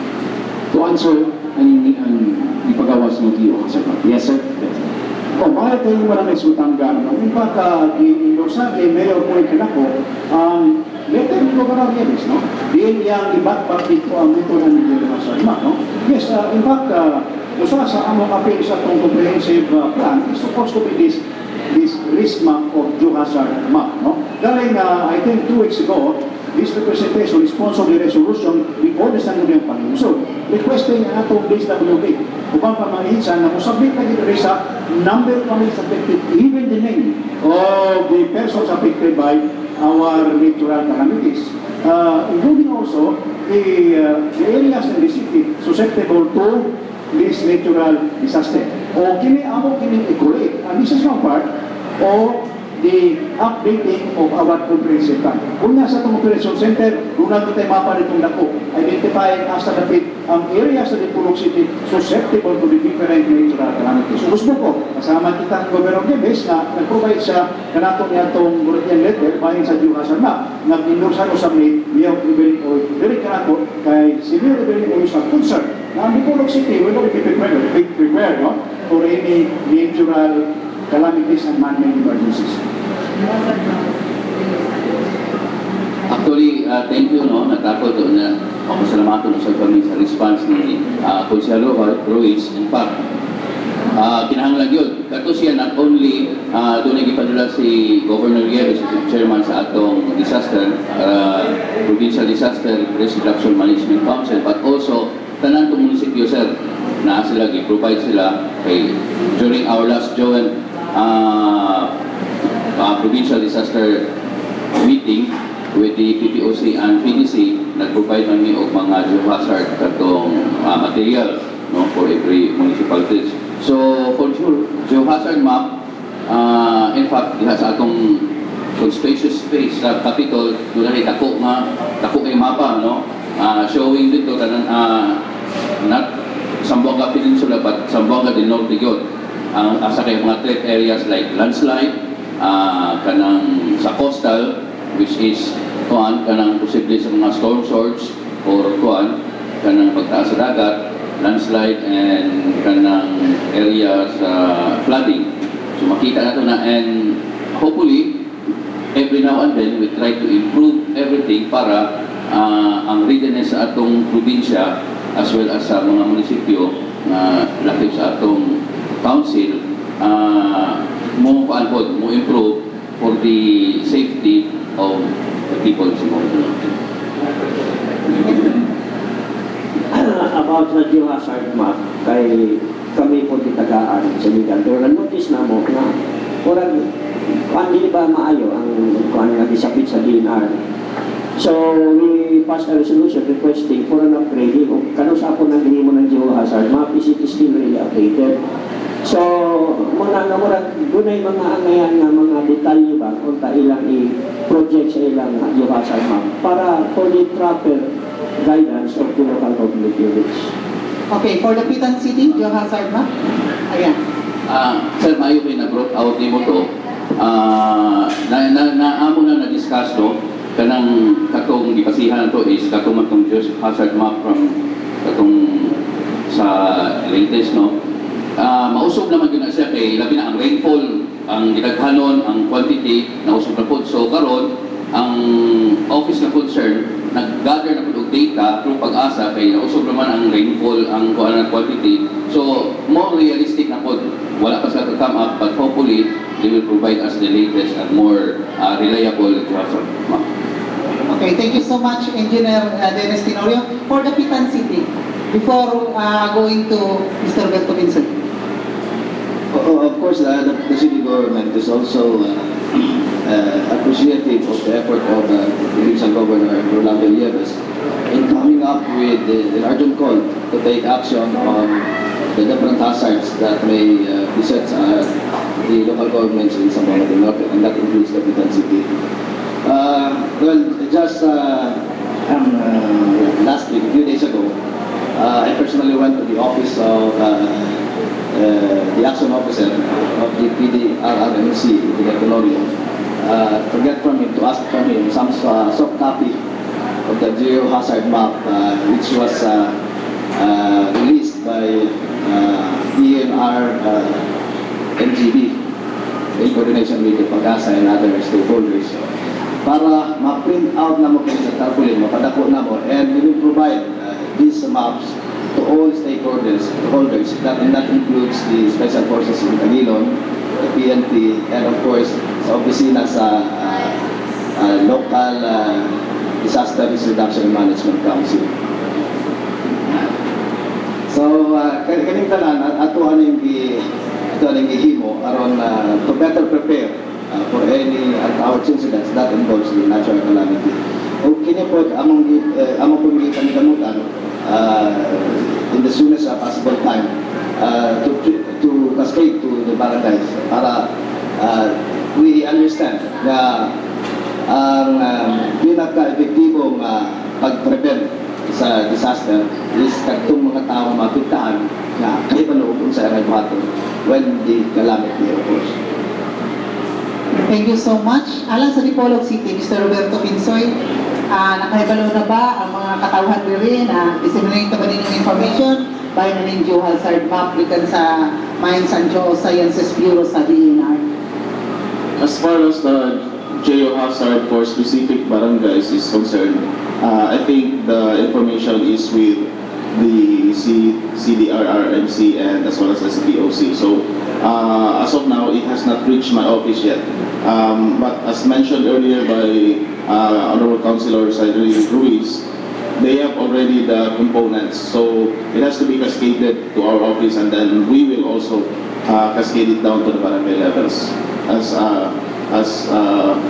specified in the geohazard map survey. Thank you so much. We have 20 minutes. I have to wind up sa itong program sa Kapihan sa Dipolog, the original. Wala kita maka-turn over sa itong commercials, kaya dagan kita kayo mga bisita, karubutaga, pero atorya ko din silang pabalik ko din sa atong tulumanon nga Kapihan sa Dipolog. Anytime kay aron mo further enlighten sa itong mga katawan sa mga importante kayo nga nilusgutanan na dunay kalambigitan ng atong mga katinginan. So we'll start with the parting words from our left side to the Special Forces. Yes, sir. Yes, sir, Sakal. Kunti lang yung sasabihin ko ang maintain barangay villages network between PNP and the local government. Muna po. Thank you so much, and magpasalamat kami nga naamo diri nga really kaipon mo tabang sa atong mga katawan diri. From the City Government of Iligan, nga bago ra ba yung taong nangigo sa kalamidad, so ato ang kalipay nga kauban nato diri si Konsihal Chunelo Ruiz. Thank you so much, sir. Thank you, Ma'am Edith. In behalf of the people of Iligan, and ably headed by our Mayor Lawrence Cruz, assisted by our Vice Mayor Henry D, and my colleagues in the Sangguniang Pangunsod, and also by our Honorable Congressman Vicente Bar Belmonte. I would like to express our sincerest thanks and gratitude to the people of the city of Dipolog, and Mayor Evelyn Uy, and Vice Mayor Rosemary Ingles, and the councilors, and also the people of my hometown, Cagayan City, people of Pinyan, Katipunan, and other neighboring, for really responding promptly to our call for help and assistance. Daghang salamat sa inyong tanan. O by the way, gusto ko lang i-amot sa atong mga sa army, sa police. Grabe din ang tinimo sa mga police dito at tabang at army. Kung wala sila amot, we could have recover the bodies. Labi na ang Special Forces and Navy na naka-recover ng lawas, yung patay buhi as far as Camiguin. Kung may na-recover na buhi dito sa Camiguin. O ngani ang uban sa ilan, kung may usa ka na medyo na ikot sa leptospirosis, nagabutuan ko siya. So sa inyo, sir, police, sa inyong mga kauban dito sa Iligan, nagandang kayo salamat kayo inyong assistance, grabe ko. Wagi matulog pagkatod sa mga recruit sa mga. So once again, salamat, more power to the city of Dipolog. God bless. Thank you so much, Konsihal Chunelo Ruiz. Dahil sir, ang mga patay na abot sa Lapes Lapitan, binala ni Limayon Kusiligan Duli, ang patay sa lungsod sa Sibutan. Yes, yeah. So from the city government of Dipolog, Councilor James Jaime Luis. I think I will not be speaking outside of my jurisdiction unless Councilor Gregorio will object. If I accept the gratitude of of the people of Iligan Express to Councilor Ruiz for the assistance which the Port of City rendered to Iligan after the calamity which beset that city and people. And of course, nalipay kita dito na niyakitinahan sa doon o video daghan po ito isulti, no? Pero bisan pa ito o medyo ulit tayo kapulangon mo sa oras apan ako nag-report nga nato kaya ang mga importante yung butang o dahil salamat de o yung ato ang miyembro sa atong panel sa kapit sa Dipolog o sa mga tao sa Dipolog City. May God bless us all. Thank you so much. Definitely, this will not be our last time together discussing these issues. Ako siya reassure you that. From the City Information Office, Mr. Roberto Minsoy. Thank you, Ma'am Bir. Sa atong katawhan, naanat na karon nagsulot ang crucial kayong history sa ato ang kalibutan. So we are facing climate change, and as per mga warnings sa ato mga scientists, this is not going to get hindi siya musubside. It will get worse, no? In fact, nag-warn sila na kumusaka o 2 to 4 degrees Celsius ang ato ang temperature globally, it will create catastrophic effects globally. Mutaas ang sea level, and then malanay ang mga ice dito sa North and South Pole, and it will trigger more severe storms and weather changes. So muna there's a more urgent call for us to converge together, and this is what we are doing now in our province and our respective local government units. But more so, sa mga walay makapaliko sa bagyo, o na walay puwersa sa kalibutan na makapaliko sa bagyo, and it happened in Dipolog City. And therefore, we all need to call upon the intervention of our Lord in these times of trials, because we have seen it happen, and not just once but many times. No, nga muliko ang bagyo. So there are forces beyond our grasp which we can call upon. So we will do our part in preparation, but foremost we will also not forget the supreme power beyond us, and that is our God. So let's call upon our people to continuously pray for the peace and safety of our communities and city. Thank you so much for the Chief of Police of Dipolog City, Police Superintendent Joven Palpan. Thank you. In behalf of the Philippine National Police, Dipolog City Police Station, and with the city government, I would like to thank this invitation and rest assured that our full support to the programs of city government. Thank you. Thank you so much. From the city of Dapitan, from the city of Dipolog to the city of Dapitan, Police Superintendent Glenn Dulawan. Maraming salamat sa pag-imbita sa amin. No? As much as we need you sa lahat ng endeavors din sa man-made man o natural, nandyan palagi yung police sa Dapitan. Isang tawag lang yan. Maraming salamat. Isang tawag lang. Thank you so much. From the city government of Dapitan, Mr. Alimarlo David.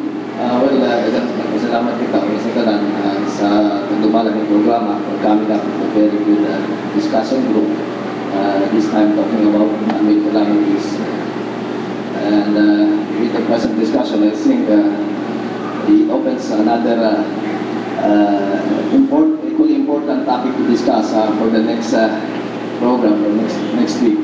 Probably we'll talk about drugs, calamities, ato ang bisita gikan sa Dabayan sa Ligan, nag-isip Dabayan sa droga, o kana, hindi ko nato ikalimod na hinusak yung concern sa kanang communities and that includes the Dapitan City and the Dipolog City. Ngayon, nagpasalamat kita na nining ngayon na full force yun, well represented ang ato ang programa diyan sa Dipolog. Of course, with this showing, we are quite assured that our locality, our place is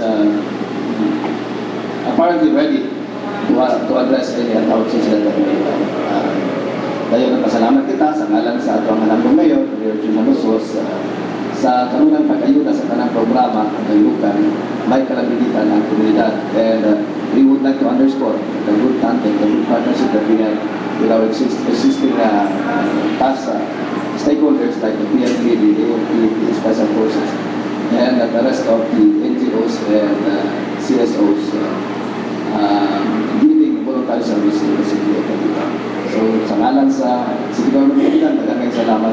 May punta na Thank you so much, Mr. Alimar Ludagpin. We will now go to the Provincial Command of the Philippine National Police under the leadership of Colonel Elpiano Lopez. We have with us here Colonel Gideon B.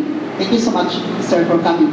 Thank you, Madam, sa kong malaking karangalan para sa Provincial Police Office na maging kabahagi ng programang ito para sa serbisyo publiko.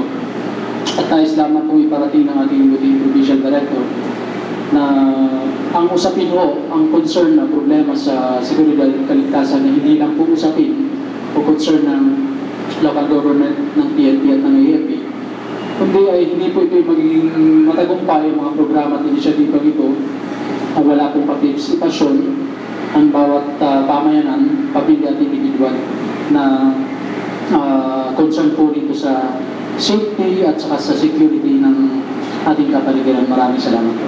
Thank you so much. Very well said, Colonel Gideon D. Thank you so much for coming also, Technical Sergeant Primo Ancheta of the Special Forces. Yes, sir. Good morning. Thank you, ma'am. In behalf of my team leader, First Lieutenant Pangula,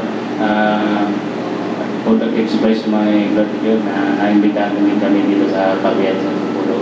At naikuan din namin yung aming mission o handa rin kami tumulong sa mamamayan na hindi lang sa Lagpita, kundi dito sa buong Lagpita. Thank you. Thank you so much, Technical Sergeant Primo Ancheta of the Special Forces. Also, we would like to thank First Lieutenant Godfrey Pahutag of 10th Infantry Brigade based in Leon Postigo. In behalf of my battalion commander, Lieutenant Pagpatuan, under the 101st Brigade, hopeful po kami sa kanila, ma'am, under Colonel Villarmino. And rest assured, ma'am, that we are there to support this process, law enforcement efforts, and national local development efforts of government projects, the environmental protection, and lastly, the disaster risk reduction management. And rest assured, ma'am, that we are in our area 24 hours just on call, and we are ready to serve any agencies of the government who are in need of our help, especially even outside our AOR. That's all. Thank you so much, First Lieutenant Godfrey Pahutag of the 10th IB. We'll now go to Engineer Dennis Tenorio, our Action Officer of the PDRRMC and the Peace and Order Council. In behalf of the Chairman of the PDRRMC, Governor Riegas, thankful because we're gathered here this morning so that the people of Dipolog, Kapitan, and Zamboanga del Norte na ang gobyerno, the province of Zamboanga del Norte, and the twin cities of Kapitan and the municipalities also are joining and doon ay proyekto para sa safety sa atong mga residents galing Zamboanga del Norte. So, thank you to all of us and God bless. Thank you so much, Dennis. Edgar, doon na kayo gamay ng vlog. Okay, salamat na sa itong video din ang Sunburst Fried Chicken na naimutan sa Hotel Camila Dalan General Luna ng Pinagbayan sa Dipolog. Official video o ang Lels Lending Investor yung nasa Ross Kinder School na Bible will open na sila for enrollment Wala natin kay Balogin, karoon po para sa kung gusto mo natin sa atin. Okay. Daghang salamat, Edgar. From the panel, Consiel Ruben Ligorio. Salamat kayo sa magbisita na bisa sa itong pagkisitan o usap sa atong magbisita gikan sa Liga Espesyal gikan sa Liga. Salamat kayo na nagbalogin sa mga komisyones, yung Liga Direk o Panyero. Kung sa atong nagbisita ng misyanong, salamat ka sa nungo ng Liga Direk o atong mga listeners na ako ngayon sa mga komisyones na inyong hatag kanila o usap ang minaot na salon ngayon sa mga kinibitan liagay po kamo di sa pagkapihan sa Ipulo di Ipulo. Daghang salamat. May buntag na ito kang Ma'am Pel Gorio, nagminaw ganina ra, pinanggang kapikas ni Konsehal Ruben Ligorio. Ako na limang knowledge. Ato sa ito balon niya nga maybe next month nanata bagong venue pero the same building pa, the same hotel, no? Basin mo transfer ta sa hotel lobby taas sa second floor kay murag dako-dako na ato ang mga kuan kanang coverage natay video coverage courtesy of City Information Office of Dapitan City, of course through Mr. Alimac Lodapin and City Mayor Dominador Halosos Jr. And then we have live coverage man kita permanente sa RMNB XDR o IFM o live usap kita sa ato website www.rmnbpolog.weebly.com pa na to si Mr. Silbert Dunduyano, ang atong IT expert, si Nonoy Estrella sa atong video coverage sa CIO Dapitan City, si Tax Ilongba sa ato ang RMN XDR Special Events Team, si Danny Lord dito sa estasyon sa ngalan ni Manager Richard Villaronte, kauban si Edgar Soronda atong panelist diri, o si Consiel Ruben Ligorio, si Paul James Paupolan, kini si Edith Pahitito Momingon Caninyo. Happy Sunday, God bless us all. Studio, take it away, Kung Hipachoy.